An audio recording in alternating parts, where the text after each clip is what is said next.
आपका मैं हूं योगेंद्र, आप देख रहे हैं। खबर में हम बात करेंगे राजस्थान की सियासत की। राहुल गांधी की न्याय यात्रा रविवार को राजस्थान में एंटर करेगी और जो इनका अपना एक प्रोटोकॉल है उसके तहत उत्तर प्रदेश के प्रदेश अध्यक्ष राजस्थान के प्रदेश अध्यक्ष को फ्लैग सौंपेंगे।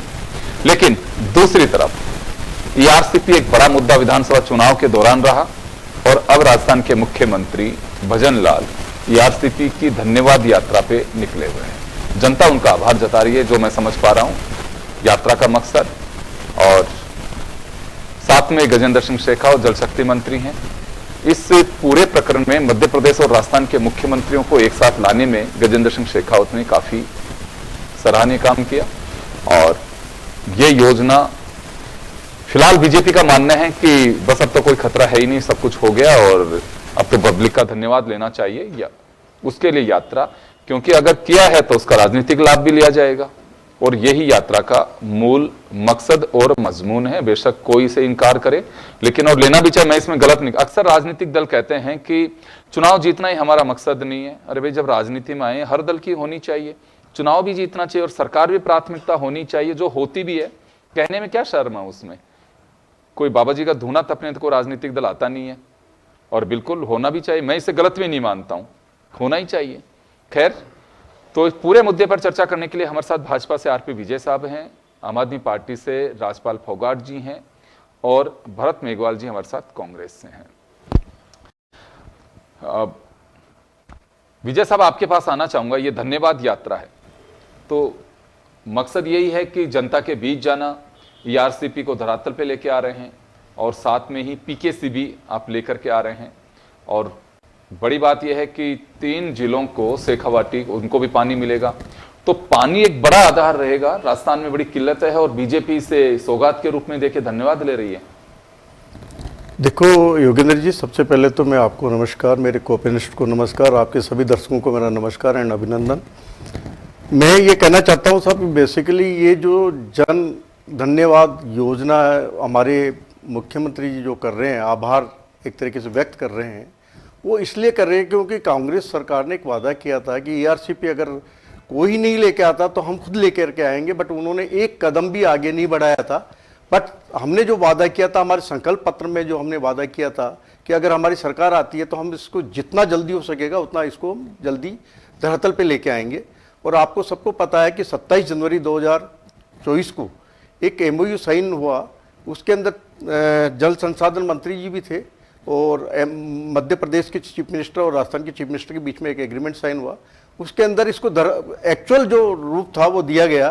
तो मेरा इसके लिए ये था कि जो जनता ने, जो 13 जिलों की जनता ने जो जिस तरीके से अपना पेशेंस रखा और हमारी बात पे मोहर लगाई और हमको एक सत्ता में भेजा, तो उसका एक धन्यवाद देना तो हमारा बनता है। उसी की वजह से हमारे आज जो मुख्यमंत्री हैं वो आज से ही धन्यवाद चालू किया उन्होंने।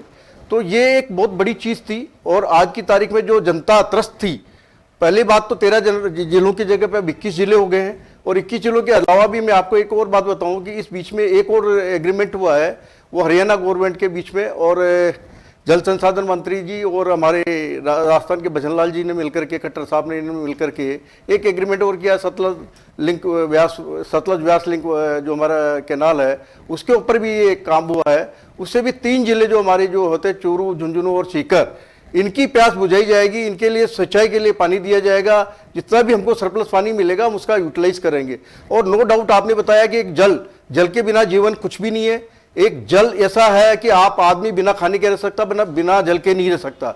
और जो जल की जो हमारे को जरूरत थी और जिसको हमने 5 साल तक हमारे को जो तड़पाया है कांग्रेस की सरकार ने, जिस तरीके से वादे किए थे, जो कुछ किया था, जब इनको सिर्फ इतना सा करना था, उस समय 50% की डिपेंडेंसिटी पे ये एक्चुअली प्रोजेक्ट रिपोर्ट बनाना चाहते थे। हमने सिर्फ इनसे यही कहा था कि आप इसको 75% पे ले जाइएगा। अगर ये 75% पे ले जाते तो इनके टाइम पे ही हो जाता है, तो हमारी जनता को इतनी तकलीफ उठाने की दरकार नहीं थी। बट आज फिर भी देर आए दुरुस्त आए, कुछ भी नहीं है। मैं मीन में नहीं निकाल रहा।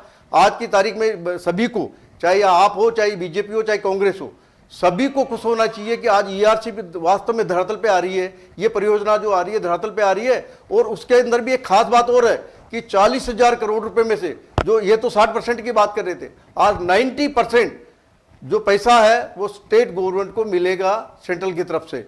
तो अल्टीमेटली जितना पैसा हम लगा चुके हैं, इसके हिसाब से राजस्थान के हिसाब से पैसा कुछ ज्यादा लगाना नहीं है, मध्य प्रदेश को बहुत ज्यादा नहीं लगाना है। तो अल्टीमेटली केंद्रीय सरकार इस काम को करेगी। अगर ये उस प्रोजेक्ट रिपोर्ट को उस समय देते तो हो सकता है इसका बेनिफिट इनको मिलता। बट जिसके भाग्य में जो नसीब में जो लिखा होता है वही काम होता है। और जनता ने हम पे विश्वास किया तो उसके लिए हम उनकी जो आभार जो हम प्रकट कर रहे हैं। एक चीज जरूर जानना चाहूंगा कि ये आप धन्यवाद पब्लिक का करने जा रहे हैं कि पब्लिक धन्यवाद बीजेपी का कर रही है कि आरसीपी लेके आ रहे हैं? देखो साहब, देखो मैं आपको एक बताऊं कि दोनों एक दूसरे के पूरक हैं। उसके पीछे रीजन दोनों ही यात्रा है, मतलब दोनों ही तरह की पब्लिक भी आभार जता रही है और आप भी जनता का धन्यवाद उसके पीछे देखो, पब्लिक ने जो 5 साल तक सहा उसके लिए तो हम आभार जता रहे। उन्होंने हमारे को वोट दिया, उसके लिए हम आभार जता रहे। और पब्लिक ये है कि हमारा काम किया। पब्लिक के दिमाग में ये है कि भाई हमारी जो हमको समस्या थी उसे दूर समस्या को दूर कर तो हम भी आपका आभार जता रहे। तो ये रेसिप्रोकल है। क्योंकि मैं इस वजह से थोड़ा क्लियर करना चाहूँ, मैं भी अलवर का रहने वाला हूं, तो मुझे क्या करना है, आभार जताना है सरकार का। आपका आभार पानी दीजिए, बहुत अच्छी बात है। मैं भरत आपके पास में आना चाहूंगा। राहुल गांधी की एंट्री हो रही है, लेकिन भजन लाल जी की एंट्री एक दिन पहले हो गई पूर्वी राजस्थान में। देखिए, मुझे लगता है माननीय मुख्यमंत्री जी जो धन्यवाद यात्रा निकाल रहे हैं पूर्वी राजस्थान में, सबसे पहले उन्हें शुरुआत सिविल लाइन में सीएमआर में माननीय अशोक गहलोत जी वहां से करनी चाहिए। क्योंकि हम सब जानते हैं कि 2017 में जब डीपीआर बनी, वसुंधरा राजे जी ने उसको आगे बढ़ाया। 2018 के आने के बाद जब राजस्थान में कांग्रेस की सरकार बनी तो उसे ठंडे बस्ते में डाल दिया गया था। और ठंडे बस्ते में डालने के बाद माननीय पूर्व मुख्यमंत्री अशोक गहलोत जी थे जिन्होंने पूरे 5 साल में ईआरसीपी को मुद्दे को इतना पुरजोर तरीके से उठाया कि भारतीय जनता पार्टी को विवश होना पड़ा कि सरकार बनते ही इनको वो लागू करना पड़ेगा। तो इन्होंने कोई नया काम नहीं किया है। पिछले 5 साल में कांग्रेस की सरकार ने अलग से बजट दिया, इसरदा बांध बनाया और काफी काम किया भी। और केंद्रीय जल शक्ति मंत्री बार बार उनको ये आरोपों को सामना करना पड़ा और जवाब देना पड़ा कि क्यों ईआरसीपी को नहीं लेके आ रहे। तो ये जो धन्यवाद यात्रा वो वहां से शुरू कर रहे हैं, मुझे नहीं लगता कि इस तरह से पब्लिक उनके ऊपर किसी तरह का विश्वास जता पाएगी। और रही बात देखिए राहुल गांधी जी की, तो निश्चित तौर पर राहुल गांधी जी कल धौलपुर के अंदर शाम को अपनी जो न्याय यात्रा है, भारत न्याय यात्रा, वो राजस्थान में प्रवेश करेंगे। उसका धन्यवाद है, राहुल गांधी जी का स्वागत है राजस्थान की धरा पर। और जो एक प्रोटोकॉल होता है, प्रोटोकॉल के तहत यूपी के जो प्रदेश अध्यक्ष है और अपने राजस्थान के जो प्रदेश अध्यक्ष है डोडासरा जी, वो एक फ्लैग रिसीव करेंगे और वो उनको देंगे। उसके बाद 2 मार्च से यहाँ से जो रोड शो है, यात्रा शुरू होगी। कल तो एक जनसभा का भी आयोजन है।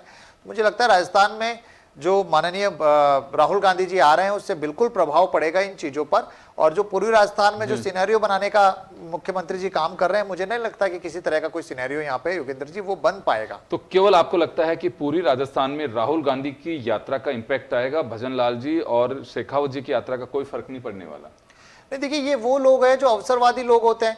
मैं कहना चाहूंगा कि ये लोकतंत्र का गला घोटने का काम भारतीय जनता पार्टी करती है। यात्रा में कैसे गला घोटेंगे वो मैं आपको बताता हूं। क्योंकि जब राजस्थान में कांग्रेस की सरकार थी तो पूरी तरीके से केंद्र सरकार ने ये प्रयास किया कि ईआरसीपी को लागू ना होने दिया जाए, ईआरसीपी का काम ना करने दिया जाए।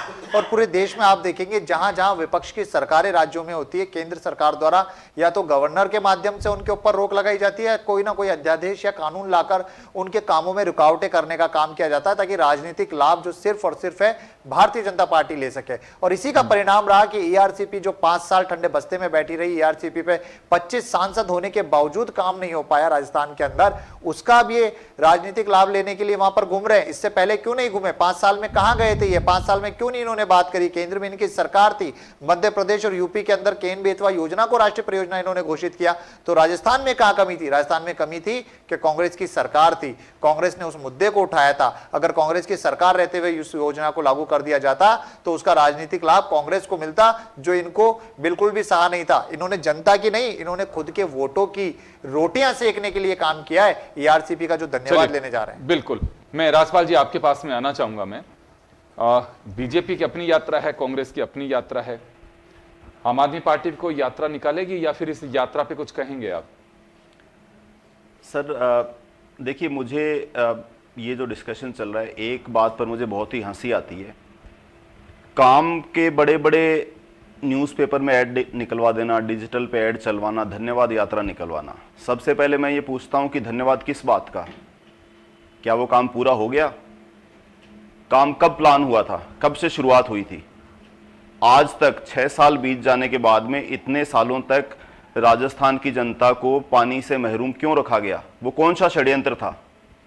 हमारे माननीय प्रधानमंत्री जी कोऑपरेटिव फेडरलिज्म की बात करते हैं, लेकिन आप देखेंगे सिर्फ दिल्ली ही नहीं, केरला ही नहीं, कर्नाटका ही नहीं, कहीं भी देश में चले जाइए आप, हर राज्य त्रस्त है। और इसी कड़ी में पिछले 5 साल तक बीजेपी ने जानबूझकर, जैसा मेघवाल जी ने कहा कि जानबूझकर राजस्थान की जनता को सिर्फ चुनावी फायदा लेने के लिए पानी से महरूम रखा गया। और आज आप बताइए, जब हम डिस्कस कर रहे हैं, क्या जो हमारा मॉडिफाइड प्रोजेक्ट है उसकी डीपीआर बन गई है? क्या एक राष्ट्रीय परियोजना घोषित हो गई है? किस बात का धन्यवाद, किस बात का धन्यवाद हम ले रहे हैं? आप देखेंगे कि मैं अपनी बात और अगर आप लोग इतने आपको विश्वास है कि जो बीजेपी ने, मोदी जी ने जो बोल दिया वो करेंगे, तो मैं आपको याद दिला दूं साथियों कि 2022 तक किसानों की इनकम डबल कर देंगे, 15-15 लाख रुपए खाते में डाल देंगे, एमएसपी दे देंगे, और ऐसे अनगिनत पता नहीं कितने ही वादे जो पास्ट में किए और आज की तारीख तक वो अनफुलफिल्ड हैं, उन पे काम शुरू नहीं हुआ है, वो पूरे नहीं हुए। तो किस प्रकार से आप क्लेम कर सकते हो कि आज सिर्फ अखबारों में न्यूज़पेपर ऐड निकलवाने से क्या राजस्थान की जनता को पानी मिल जाएगा? कब तक मिलेगा? कब बनेगी राष्ट्रीय परियोजना? कहां है इसकी डीपीआर?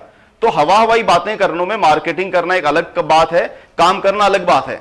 तो बीजेपी बहुत ही, सिंस की चुनावी टाइम है, उन्हें पता है कि काम नहीं किया जा सकता है। आज आपको जनता ने जनादेश देकर बिठाया है, आज आपकी ड्यूटी है काम करना, ना कि यात्रा निकालकर चुनावी वोट, अभी आपने वोट लिए और फिर से आप वोटों के लिए आप फिर से निकल जाएंगे काम को साइड में रख के। तो सर जनता समझदार हो गई है, जनता ये जो पुराने जो। लेकिन राजपाल जी, ये तो देखिए, इलेक्शन अगर सामने होता है तो ये साल हमारे यहाँ राजस्थान में ऐसे ही रहेगा। फिर पंचायत राज के चुनाव जाएंगे दिसंबर में, फिर आपके लोकल बॉडीज के चुनाव आएंगे। तो ये तो देखिए, सरकार किसी की भी बने राजस्थान के अंदर, विधानसभा चुनाव के बाद में लोकसभा का चुनाव 5-6 महीने बाद में आई जाता है। तो बीजेपी भी जाएगी, कांग्रेस भी जाएगी, आम आदमी पार्टी, बीएसपी, सारे लोगों को ही जाना है। तो इसमें मुझे नहीं लगता है कि केवल एक बीजेपी कटघरे में खड़ा हो। आपकी बातें हैं और कि वादे के उनका क्या, यही हिसाब मांग सकते हो आप, लेकिन चुनाव में तो सभी को फेस करना है। सर चुनाव फेस करना है, लेकिन आप क्रेडिबिलिटी देखिए, लोगों को भरोसा कैसे होगा?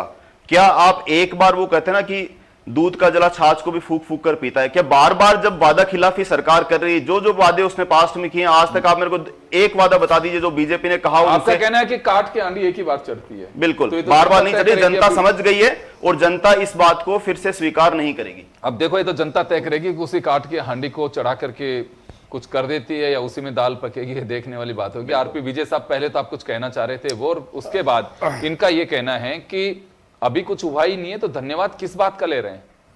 देखो ऐसा है, सबसे पहले एग्रीमेंट होता है, एग्रीमेंट के बाद में डीपीआर सारी चीज़ें होगी। जब अगर जल संसाधन मंत्री, हमारे राजस्थान के मुख्यमंत्री और मध्य प्रदेश के मुख्यमंत्री ने मिलकर कोई एग्रीमेंट किया है, पहले तो एग्रीमेंट ही नहीं हुए थे। पहले तो क्योंकि डीपीआर के लिए सबसे पहले जरूरी था 75% डिपेंडेंटली पे आपको प्रोजेक्ट रिपोर्ट बननी थी, तो वो 50% से ऊपर आगे ही जा ही नहीं थे। अशोक गहलोत जी को 16 मौका दिए, 16 मौका जल संसाधन मंत्री ने, खुद कैबिनेट सेक्रेटरीट यहाँ लेके आए, तो भी इन्होंने वहां जाने की जहमत नहीं उठाई, और लास्ट मोमेंट में जाकर के रात को 9 बजे इन्होंने मना कर दिया कि नहीं, वो अवेलेबल नहीं है। तो ये तो इनकी कहानी है, ये जनता को झूठा झांसा दे रहे थे और इसके अलावा इनके पास कुछ भी नहीं था। और ये जो बात कर रहे हैं राजपाल जी, जो कह रहे हैं, उनके लिए मैंने बताया कि अभी जब एमओयू साइन हो गया, एमओयू साइन होने के बाद में डीपीआर भी बनेगी और सारी चीजें भी कर दी, और 90% पैसा भी आपको मिलेगा। तो आज की तारीख में जो है हम सबको खुश होना चाहिए, इस समय कोई राजनीति नहीं करके, क्योंकि अगर सबका भला चाहते हैं, आज की जनता किसी की नहीं है, जनता के वोट सबको चाहिए, बट जनता के लिए काम करने के लिए कौन है? विजय साहब, ये एग्रीमेंट हुआ, उस पर खुश हैं, लेकिन इनका कहना है कि एक टाइम बाउंड इसको कार्यक्रम को लिया जाए, कब तक मिलेगा पानी, डीपीआर कब तक तैयार हो रही है, क्या उसका एजेंडा रहेगा, क्या राष्ट्रीय परियोजना उसमें एग्रीमेंट में है? क्योंकि कांग्रेस का ये कहना था पिछले दिनों कि पब्लिक डोमेन में एमओयू को लेके आना चाहिए। योगेंद्र जी, मैं आपको बताऊं, अभी सभी चीजें की इनिशियल स्टेज है। आप ये मानते हो कि ये परियोजना है, ये कोई छोटी मोटी परियोजना नहीं है, बहुत बड़ी है ना? तो इसमें टाइम लगता है। अभी डीपीआर बनेगी, डीपीआर के बाद में कई चीजें आती है, उसके बाद में वो जो चेंजेज आएंगे उसके बाद, ऐसा नहीं है। बट अब आज की तारीख में प्राइमा फेसी एग्रीमेंट तो हो गया ना। आज की तारीख में ये नहीं है कि पहले तो एग्रीमेंट ही नहीं हो रहा था। यहां से हम बार बार कहते थे कि आप 75% पे बना के भेजिएगा, ये अगर नेशनल प्रोजेक्ट इसको घोषित करवाना है तो। बट ये अड़ियल थे, इन्होंने कहा था कि नहीं, हम तो 3 जिलों को हम 15,000 करोड़ रुपए लगा के पानी देंगे। अब उन्होंने कहा था कि 40,000 करोड़ की प्रोजेक्ट है, 90% 60% हम दे देंगे और आपका जो पैसा लग चुका उसमें एडजस्ट कर देंगे। उसके लिए भी ये तैयार नहीं हुए। रही बात आज की तारीख में जो आप बात कर रहे हो राहुल गांधी जी की न्याय यात्रा, तो न्याय यात्रा तो इनको वहां करनी चाहिए थी, संदेश खाली के अंदर। वहां तो इन्होंने कुछ किया नहीं, वहां तो एग्रीमेंट कर लिया, यहाँ पे जाकर के समझौता कर लिया 4 सीटों के अंदर, ऐसा लग रहा है मेरे को। तो मैं ये मान रहा हूं कि उनको न्याय यात्रा वहां करनी चाहिए, तो वहां तो की नहीं इन्होंने। न्याय यात्रा करके क्या ले रहे हैं? इनको जहां जाना था, आज भीलवाड़ा जाना था या कहीं जाना था, कहीं भी नहीं गए, ना अलवर गए ना भीलवाड़ा गए, कहीं नहीं गए। तो न्याय जहां मणिपुर में चले जाते, न्याय जहां इनको चाहिए था, मणिपुर में चले जाते। मणिपुर में भी कहा, मैं ये कर रहा हूं, मणिपुर में आज तक नहीं गए, मणिपुर याद नहीं आया। मैं ये कर रहा हूं, नहीं मणिपुर की बात अलग छोड़ो आप, तो मैं तो ये कर रहा हूं कि राजस्थान की बात करें तो राजस्थान में तो इतने कांड हुए हैं, उस कांड के अंदर कभी कहां गए? तो न्याय यात्रा जहां न्याय चाहिए उनको तो यहाँ गए। पेपर लीक वालों को न्याय चाहिए था, कभी गए राहुल गांधी? लखनऊ न्याय किया उनके साथ न्याय किया क्या? लखनऊ में चक्का जाम कर रखा है पिछले 2 दिन से, सड़कों पर 50 लाख। आप राजपाल जी, देखो मैंने आपको मैंने टोका नहीं था, अभी आप मेरी बात करने दो, मेरी बात करने दो। मैं आपको ये कह रहा हूं कि बेसिकली क्या है कि आज की तारीख में सबको खुश होना चाहिए। देखो मैं आपको कहता हूं कि आभार यात्रा इसकी है कि बेसिकली जो काम आज तक 5 साल तक बात करते रहे, राजस्थान की जनता पानी से त्रस्त रही, चाहे इरिगेशन का मैटर हो, चाहे पीने का पानी हो या और कोई काम हो, सभी के लिए पानी की कमी थी। बट हमने आकर के इतना जो बात हमने किया था, हमारे संकल्प पत्र में हमने जो बातें कही थी, ईआरसीपी की बात कही थी, वो हमने पूरी करी है। 27 जनवरी को किया, 17 फरवरी को हमने सतलज लिंक व्यास लिंक वाली जो योजना है उस पर भी एमओयू साइन किया। तो हमने तो अच्छा काम किया है, उसके लिए आप सबको खुश होना चाहिए। और अगर हम आभार यात्रा कर रहे हैं तो ये तो खुशी की बात है। आपके काम को आप अगर कहते हैं, भरत मेघवाल जी कहते हैं हमने किया, तो आपके काम को ही तो हमने आगे बढ़ाया। अगर आप कहते हो तो वाकई तो हमारे वसुंधरा जी ने चालू किया था ये काम, तो नहीं बढ़ाया है क्या आगे आपने? हमने आगे, आज एमओयू साइन हो गया, अब काम होने में क्या? देखो इसमें 2 बातें हैं, एक तो आगे बढ़ा रहे हो या ये कह रहे हो कि कुछ हुआ ही नहीं था। 2 बातें। इनके टाइम पे क्या हुआ था बता दो? एमओयू साइन हुआ था क्या? कोई इन्होंने कोई प्रोजेक्ट रिपोर्ट बनवाई थी क्या? इन्होंने 50% की भेजी थी, इनको 15 बार कहा, 16 बार यहाँ पे आए, सेक्रेटरीट लेके आए, तो भी ये टच से मस नहीं हुए। वहां पे इन्होंने अपने आदमी एक बार जवाब दिलाता हूं समय का। हाँ भरत जी, देखिए ज्यादा कुछ तो मैं नहीं कहूंगा, लेकिन विधानसभा के पटल पर माननीय मुख्यमंत्री जी ने यह बात कही थी कि सभी के सभी सांसद और सभी से विधायक, राजेंद्र राठौड़ जी, गुलाब चंद कटारिया जी, आप चलिए, मैं साथ में चलूंगा और जिस तरीके से आप डीपीआर और प्रोजेक्ट रिपोर्ट बनवाना चाहते हैं उस तरीके से बनवाइए, लेकिन ईआरसीपी योजना को राष्ट्रीय परियोजना घोषित कर लेकर आइए। लेकिन इन्होंने ऐसा काम नहीं किया। दूसरी चीज, अब ये न्याय की बात करें तो मैं इनसे ये कहना चाहता हूं, कहां दे रहे हैं आप न्याय? किसान इतने दिनों से वहां पर आंदोलन कर रहा है, आप प्रोटेस्ट नहीं करने दे रहे, वहां लोग शहीद हो रहे हैं, उनके ऊपर गोलीबारी कर रहे हैं, वो आप न्याय दे रहे हैं? आप महिलाओं की बात करते हैं, आज राजस्थान के अंदर किस तरीके से महिलाओं के साथ अत्याचार किया जा रहा है, किस तरीके से नाबालिग बच्चियों का रेप किया जा रहा है, क्या आप वहां पे न्याय दे रहे हैं? लखनऊ के अंदर, यूपी के अंदर एआरओ, आरओ और पुलिस कांस्टेबल भर्ती का परीक्षा का पेपर लीक हो जाता है और उसके बाद लाखों करोड़ों युवा जब वहां पे चक्का जाम करते हैं, वहां प्रयागराज में बैठते हैं, तब जाके सरकार को झुकना पड़ता है और फिर आप पेपर को रद्द करते हैं। कहां गई वो भारतीय जनता पार्टी की सरकार जो राजस्थान के अंदर बार बार पेपर लीक के मुद्दे पर बात करती थी? लेकिन क्या हुआ? बेरोजगारी से लोग त्रस्त हो रहे हैं, बेरोजगारी से लोग आत्महत्या कर रहे हैं, लेकिन बेरोजगारी भरत मेघवाल जी, संदेश खाली के बारे में भी कुछ बोल दो। मणिपुर में अगर आप बात करते हो राजस्थान के बारे में संदेश खाली के लिए कुछ बोल दो भाई। आपके मुंह से अगर निकलता है नई यात्रा, आप सिर्फ वहां बात करते हैं जहां विपक्ष में सरकारें हैं, जहां पर आपकी सरकार है, आप जबान चुप हो जाती है आपकी, आप वोटों की राजनीति खुद करते हैं। अरे रोटियां सेकने का काम करते हैं आप, मणिपुर की बेटियों के बारे में बोलते, जाट बेटियों के बारे में बोलते, हाथरस में आधी रात को पेट्रोल डालकर जिन लोगों को जिताया था उन बेटियों के बारे में बोलते। आप राजनीति कर रहे हैं महिलाओं के ऊपर, आप राजनीति कर रहे हैं युवाओं के ऊपर, आप राजनीति कर रहे हो किसानों के ऊपर। अरे शर्म आनी चाहिए भारतीय जनता पार्टी को, जो सिर्फ और सिर्फ सरकारें देखकर बात करती है। डेमोक्रेसी को खत्म करने का काम आप कर रहे हैं, राजनीतिक षड्यंत्र आप कर रहे हैं, सरकारें गिराने का काम आप कर रहे हैं। सुप्रीम कोर्ट तक को मानना पड़ा कि किस तरीके से चंडीगढ़ के अंदर मेयर चुनाव के अंदर आपने काम किया। अरे यूपी के अंदर 22 से ज्यादा पेपर लीक हो गए, कोई कानून बनाया क्या आपने? अरे कानून बनाया क्या आपने? मध्य प्रदेश के अंदर कोई कानून बनाया क्या आपने? अरे सीबीआई की जांच कराई क्या आपने? यहाँ पे सीबीआई की जांच कराई क्या आपने? अरे 8-8 लाख में पेपर बटे, 8-8 लाख में पेपर बटे यूपी के अंदर, और बीजेपी दफ्तर के अंदर बटे पेपर, बीजेपी दफ्तर के अंदर बटे पेपर, बीजेपी दफ्तर में रहने वालों ने पेपर बांटे 8-8 लाख रुपए में। इस तरीके से भारतीय जनता पार्टी कुछ नहीं कर सकती इस देश के अंदर। आप बोलोगे संदेश कराते, क्योंकि वहां पर सरकार नहीं है भारतीय जनता पार्टी की। विजय साहब, क्योंकि सरकार है। भरत जी, मैं राजपाल जी आपके पास आना चाहूंगा क्योंकि समय कम है, 30 सेकंड में अपनी बात कह दीजिए, टाइम हो चुका है। सर 30 सेकंड में मैं यही कहूंगा कि जी, हमारे देश के किसान जिन्होंने आपकी बात पर, मोदी जी की बात पर विश्वास करके 2 साल पहले यात्रा पे कुछ कहेंगे? सर यात्रा पे मैं वही कहूंगा जो हमारे काबिल साथी बोल रहे हैं, और मैं किसानों की बात पे फोकस करूंगा क्योंकि सर वो वहां पे सर्दी में गर्मी में वहां बैठे हैं, लगातार बैठे हैं, उनके ऊपर गोलियां चलाई जा रही है, पूरा विश्व देख रहा है, पूरे विश्व में हमारी थू थू हो रही है, ब्रिटेन की संसद में थू थू हो रही है। मोदी जी मान जाइए, मैं किसानों से हमदर्दी रखिए। आप क्या कर रही है बारे में बोलिए,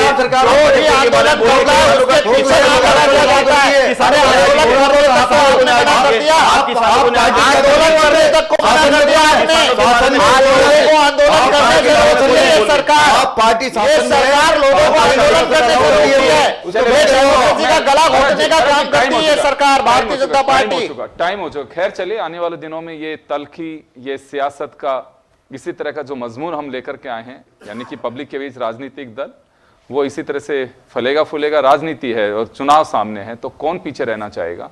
वो यात्राएं हों, चाहे धन्यवाद सभाएं हों, तमाम चीजें आएंगी। चलिए, मैं माफी चाहूंगा, समय का अभाव है। आप सभी का बहुत बहुत शुक्रिया, और बड़ी खबर में इतना ही। दीजिए इजाजत, नमस्कार।